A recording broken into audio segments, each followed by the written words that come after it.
non suñ classe politique ni ñu soppeekoo dafa doy waar mais c'est extraordinaire. ñoom Moustapha Niasse ñi nekkoon ci conférence de presse bi démb Idriss Seck d'ailleurs le même Idriss Seck en 2018 avril 2018 taxaw na fii tey moom mooy wax naan dañu war a respecter l'institution qu'est le président de la République mais avril 2018 ku nekkoon président Sénégal du Macky Sall mais avril 2018 Idriss Seck taxaw na fii ne Macky Sall est un triple violeur de la Constitution triple violeur de la Constitution moo ko wax Idriss Seck tey nee na nañu respecter institution boobu di président de la République naan président de la République am na yeneen yu mu taal nangam ak nangam non Sénégal ñun ñoo bari tappale non suñ classe politique bi c'est extraordinaire. Moustapha Niasse pas Moustapha démb nee na ñun réew mi ci jàmm lañ ko bëgg a yor dañoo bëgg jàmm nangam ak nangam ak nangam mais 2011 Fatou boo dee xale yaa ngi fi woon xeer wu rëy la gàddu dem assemblée nationale taxaw moom Moustapha Niasse ne day xeex ak alkaati yi xeer wu rëy la gàddu waaye léegi lu fi soppeeku parce que mooy président assemblée ren alors que en 2011 nekku ko woon loolu rek la du leneen amul leneen donc suñ classe politique seen ay position boo ko bëggee comprendre da ngay xool côté bi ñu taxawee rek suñ taxawee gauche ni la ñuy waxee buñ taxawee droite ni la ñuy waxee la preuve man ma gisee démb Bamba Fall ca RTS ba ñuy def seen pause de tour boobu ñu war a def dama ko dama rus quoi ma ne man su ma doon politique gàcce rey na ma bu yàgg gàcce rey na ma bu yàgg parce que man mënuma taxaw di takk nit comme pas possible presque ne kii bu yàlla doon wàcc fii këram lay dal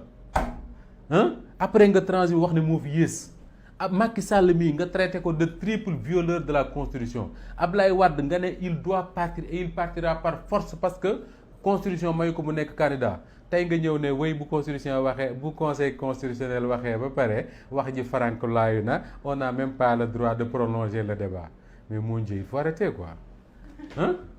mais te li dal Idrissa Seck moo dal Macky Sall ak ñi mu àndal parce que boo déggee Aminata Touré mu ne les leaders de Yewwi la li ñuy wax depuis quelques jours dañ ne appel à la résistance la ñuy wax mu ne ay appel la à l'insurrection et c'est inacceptable loolu Aminata Touré wax mais Aminata Touré fu mu nekkoon 2011 2012 bi Macky Sall taxawee fii ne Ablaye Wade su fekkee ne dafa bëgg a forcer nekk candidat dañ koy déloger palais résistance ça veut pas dire déloger résistance mooy ñu song la nar a xañ la sa àq sa yelleef nga taxaw ne du fi amee mais déloger mooy dem song palais bi génne Ablaye Wade Macky Sall mii moo ko waxoon en 2012 tey Macky Sall ak ñi mu àndal ñoo ne nañu respecter décision conseil constitutionnel mais Macky Sall bi conseil constitutionnel validé candidature Ablaye Wade ci guddi googu wax na TFM ci Pape Ngagne Ndiaye lam ko wax mooy Ablaye Wade amul droit nekk candidat te li ko tax mu nekk candidat mooy dafa jël ay terrain jox ko magistrat yi yokkal leen seeni salaire loolu la wax wala déet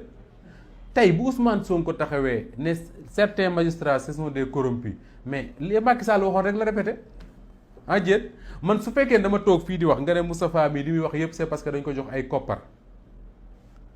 su ëllëgee su Fatou ñëwee toog di wax nga ne Fatou mi li muy wax c'est parce que dañ ko may dara ça veut dire que ni tu m'as traité de corrompu tu as traité pas de corrompu loolu rek la du leneen acteurs politiques yi ñooy changer mais le discours reste le même lii gisuma lu fi xew bees laa fi gisul beneen bi mooy te débat boobu gis nga bu ñu jugee ci débat wu législatif débat boobu la ñuy engagé mooy Macky Sall am na droit nekk candidat en 2024 waaw wala déet débat boobu ci lañ jëm te gis nga li nar a intéressant dëgg mooy ñi nar a wax ci débat boobu c'est extraordinaire ñoom ñëpp wax nañ ci ba pare man léegi li ma intéressé mooy parfois dama naan sax yàlla na Macky Sall déclaré candidature comme ça ñu xool ba xam ñenn ñi nan lañ nar a changer seen discours xoolal ñi nga xam ne ñooy défendre temps yi Macky Sall ak ñi mu àndal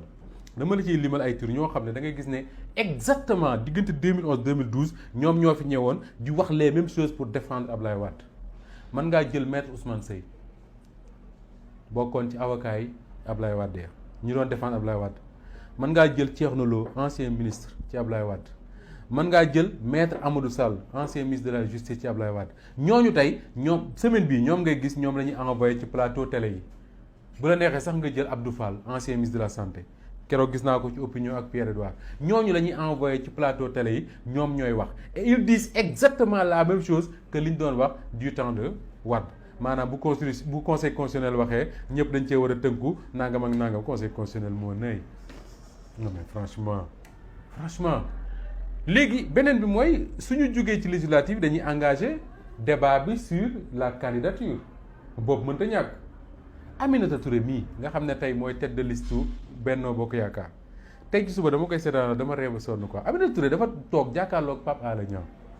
Pape Alé Niang ne ko mais yéen est-ce que bu ñu fi ñëw en 2024 ñu naan mandat bee ca la bokkoon ak bii bokk ci ak bii bokk ci mu ne Macky Sall 2024 lay jeexal ca la yem amatul benn possibilité pour nekk candidat vidéo yi disponible la mu ne mandat bii mu nekk muy mandat wu 7 ans bii nga xam ne da ko bëggoon def 5 ans conseil constitutionnel ne ko mënta nekk boobu mooy premier mandat su ko yàlla dimbalee mu gagné en 2019 boobooy deuxième et dernier mandat day dem amul leneen lu mu ci teg Aminata Touré maa ngi xaar ba xam après lan lay wax maître Ousmane Seye mii may tudd sànq toog na ci plateau Pape Alé Niang ci 2STV benn débat mu ne constitution wu Sénégal li mu wax c'est très clair nul président ne peut faire plus de 2 mandats mu ne loolu Macky Sall mënu koo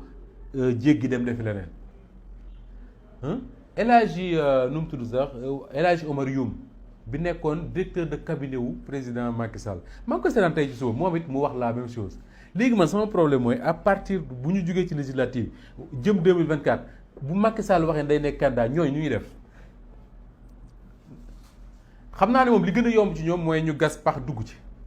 tëju bañ woote ba pare ñu génn parce que non mais attends man mënuma comprendre nan la ban discours la ñu war a tegalaat Sénégalais yi pour expliquer leen que ne Macky Sall ñun ñoo waxoon ne mënta nekk candidat tey ñun ñoo wax ne mën naa nekk candidat man loolu mënuma comprendre ci ay mukalaf yu mat sëkk yor njaboot ñu lay seetaan sa doom yor sa ay vidéo di la seetaan nga waat ne lii mënul nekk ëllëg nga wax ne mën naa nekk man de am naa respect lool ci ñoom ñëpp mais dina ma jaaxal trop comment ils vont faire j'espère que Macky Sall ne déclarera pas sa candidature mais su déclarer candidature am comment ils vont faire ñoom pour expliquer Sénégalais yi que ne ñun kat toogoon nañ fépp ne président Macky Sall mënta nekk candidat tey dañuy toog fépp wax ne mën naa nekk candidat man xaw ma nu ñu ko expliquer on verra d'ailleurs le président Macky Sall man xam naa ne problème boobu aussi dina ko am parce que bis bu waxee ne bëgg naa nekk candidat wala mën naa nekk candidat il va falloir mu expliquer Sénégalais yi li mu leen waxoon yëpp depuis 2012 nan lay def ak ñun wala dañuy jaar ne lépp ni ñu koy wax sax lépp tàbbi na géej ñu jaar ci leneen wala boog samay wax compté wul c'est un grave problème pour ce pays. beneen bi ñu jeexal ci loolu rapidement parce que dañoo yéex a commencé tey moo di ne maa ngi doon wax ne su ma jàppee ne président Macky Sall am na bilan boo xam ne tey jii mën na ko présenter de la même manière damay jàpp ne ay échec am da ciy bokk le fait que lii nar a xew tey manifestation wu tey bi man dama jàpp ne preuve échec gu régime Macky Sall la lan moo tax Fatou dans une démocratie normale opposition buy manifester warul tere kenn xëy warul tere kenn dem marché warul tere kenn dem football su ko bëggee warul tere kenn dem làmb warul tere kenn dem jàkka mais tey ci suba ba léegi nii soo génnee Dakar li fi nekk ci takk der man dama naan mais ñun ci démocratie lañ nekk wala lan une manifestation ci démocratie amul lu ko gën a naturel mais foo tourné ci Dakar gendarme yi sax ils ont été mis à contribution rond-point Liberté 6 gii gis naa fi léegi ñu gaare fi oto bu rëy ñoom gendarme yi ne ci biir toog manifestation bay amee ca place de l'Obélisque mais y a problème cela veut dire tey que ni suñu démocratie ci ab échec bu mag a mag la ñu nekk parce que une manifestation d'opposition c'est quelque chose de tellement naturel que ni warul sax tax ñu mobiliser 100 policiers loolu mooy démocratie am na ci réew yoo xam ne manifestation politique jërul policiers yi ñëw dañuy manifester bu ñu paree ramasser mbuus yaag yañ fa sànneeg gerte caaf yeeg yooyu dem ñibbi seen kër loolu mooy li naturel ci démocratie mais suñu delloo ginnaaw tey ba bu ñu waree manifester ñëpp tiit naan la police est en état d'alerte la police nangam ak nangam ak nangam policiers yi seen bopp di convoquer les leaders de l'opposition naan leen vidéo bii kat waa ji dafa wax ne dana indi violence photo Ousmane Sonko ngi ci ginnaaw lu ngeen ci xalaat ma ne policiers yi ñu ma yàlla baal am Sénégal am na ñu bari caaxaan yow takk der nga li ñu la sant mooy soo gisee koo xam ne dafa nar a indi violence ci réew mi nga traqué ko jàpp ko teg ko ci yoon loo ci tàggoo kenn yor nga vidéo boo xam ne da nga cee gis am ponkal mu taxaw ne man kat militant laa ci parti Moustapha Diop laa bokk suba ci manifestation bi dañuy woote kuy ñëw na nga indi yat na nga indi nangam ak nangam mais alkaati yi am nañ tous les moyens pour wëri ko ñëw jaarale ko ci yoon. de la même manière semaine bi yëpp maa ngi koy wax ci keppaar gi je l'ai remarqué ci réseaux sociaux yi da ngay gis ay jeunes peut-être même je ne sais pas si c'est des jeunes ou pas mais en tout cas des gens yoo xam ne dañuy revendiquer seen appartenance à la mouvance présidentielle nga gis ñu publier ci ay page Facebook ay carte ne fii mooy kër Ousmane Sonko fii mooy kër Khalifa Sall fii mooy kër diw fii mooy kër diw fii mooy kër diw fii mooy kër diw daal di léegi ku taal ñu taal ku taal ñu taal ça veut dire que tey waa Yewwi Askan Wi su fekkee ne seen manifestation bi dafa déborder ñu dal ci kaw